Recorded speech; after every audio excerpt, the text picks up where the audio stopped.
గతంలో కూడా నేను 14, 19 అండ్ 19 నుంచి 24 కంపారిజన్స్ నేను 1,00,000 సార్లు ఇచ్చాను. ఐ వాంట్ ఈవెన్ హెజిటేట్, మళ్ళీ ఇస్తాను నేను. ఉపాధి కల్పన విషయం కానీ లేదంటే ఇండస్ట్రియలైజేషన్ కానీ. నాకు తెలిసి చంద్రబాబు గారి ఆయనలో 2 సమ్మిట్లు, 2 సమ్మిట్లు, దావోస్ పర్యటనలు, 3 సమ్మిట్లు.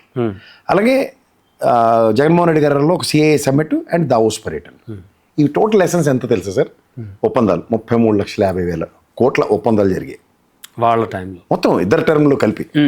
ఓవరాల్గా 19,50,000 చిల్లర చంద్రబాబు గారి ఆయనలో, 13,50,000 చిల్లర జగన్మోహన్ రెడ్డి గారి ఆయనలో. ఇది ఒప్పందాలు. ఒప్పందాల గ్రౌండ్ అయినవి ఎంత తెలుసా అండి? 14 నుంచి 19 దాకా 38,770 కోట్లు మాత్రమే.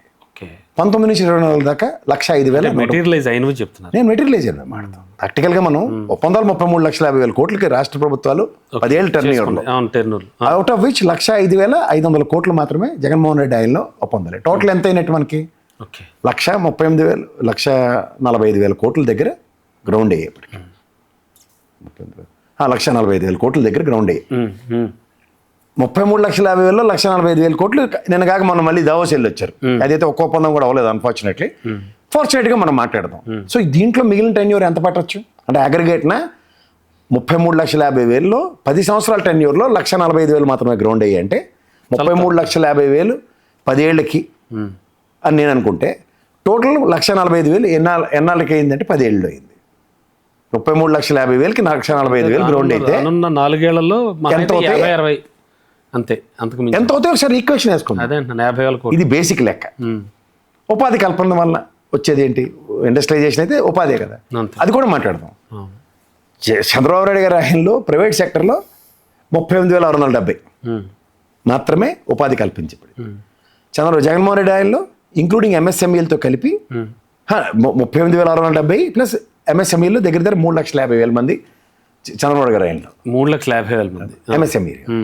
ఇదే జగన్మోహన్ రెడ్డి ఆయనలో 13,55,000 పైచిలక 16,50,000 దగ్గర ఎంఎస్ఎంఈలో, అంటే మొత్తం కలిపి 3,50,000 ప్లస్ ఇది 16,50,000 స్టాటిస్టిక్స్ ఉపాధి కల్పన ఎంఎస్ఎంఈ.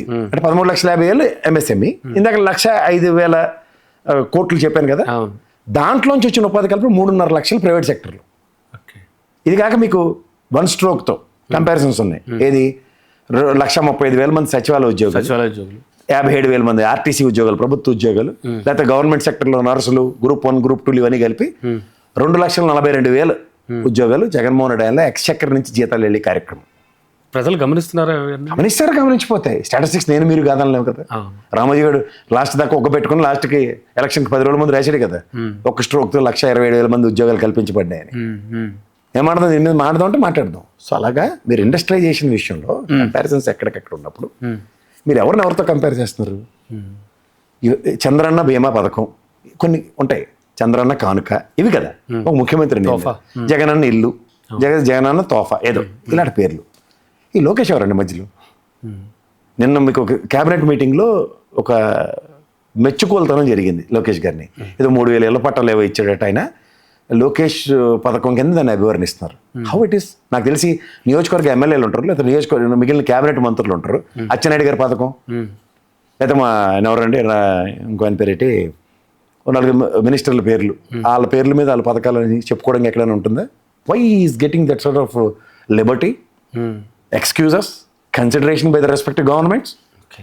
మన రాష్ట్రంలో అది స్పెషల్ ప్రివిలేజ్ ఎక్కడి నుంచి వస్తుంది? పైపించి మీలాంటి వాళ్ళు కంపారిటివ్గా మాట్లాడుతుంటే ఇంకా ఆశ్చర్యకరంగా ఉండదు. అట్లీస్ట్ మీరు గుడివార అమర్నాథ్ ఇప్పుడు ఉన్నాడు కాబట్టి, గతంలో మా గౌతమ్ రెడ్డి చనిపోయాడు కాబట్టి, ఇప్పుడు లోకేష్ గారు ఇండస్ట్రియల్ మినిస్టర్గా 5 ఏళ్ళు, ఇప్పుడు కొత్తగా ఏం చేస్తారని కంపారిజన్ ఇస్తే మాట్లాడుతుంది దాని మీద. అవుట్ ఆఫ్ ద బాక్స్ తీసుకొచ్చి జగన్మోహన్ రెడ్డి కంపారిజన్ ఏంటండి? నాకకి నాగలోకంగా ఉన్నంత తేడా ఉంది.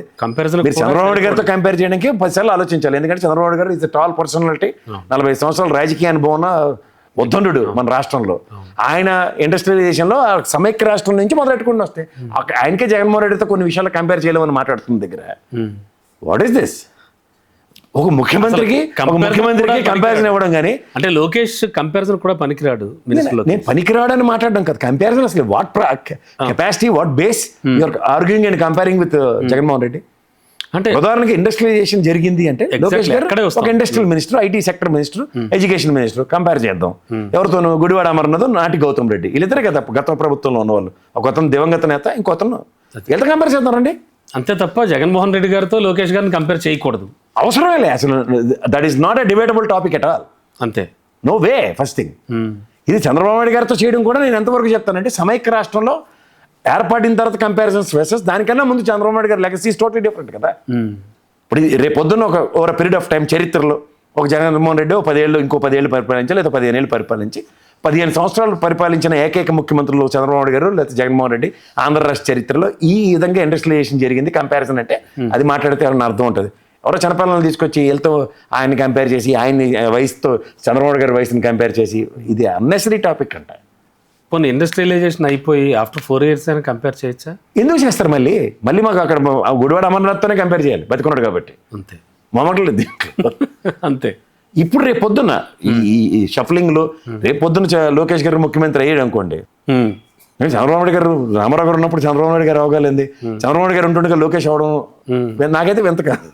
Okay okay. అయితే అప్పుడు మీరు కంపేర్ చేయండి 4 ఏళ్ళ తర్వాత. Because he's eligible to compare as a chief minister with ex chief. But Jagan గారి ప్రభుత్వం అయితే సంక్షేమం మీద దృష్టి పెట్టి అభివృద్ధిని పూర్తిగా పక్కన పెట్టింది అనేటువంటి విషయంలో మీకు ఆ తపేలా ఛానల్లోనూ పనికిమాల పొగడి పేపర్లు చదివితే మీకు ఎప్పటికీ కళ్ళు వికసించవు. ఎందుకు వికసించవు అంటే ఆ నిజాన్ని నేను లాస్ట్ డిబేట్లో కూడా చెప్పా, నిజం రాస్తే చచ్చిపోతారు వాళ్ళు.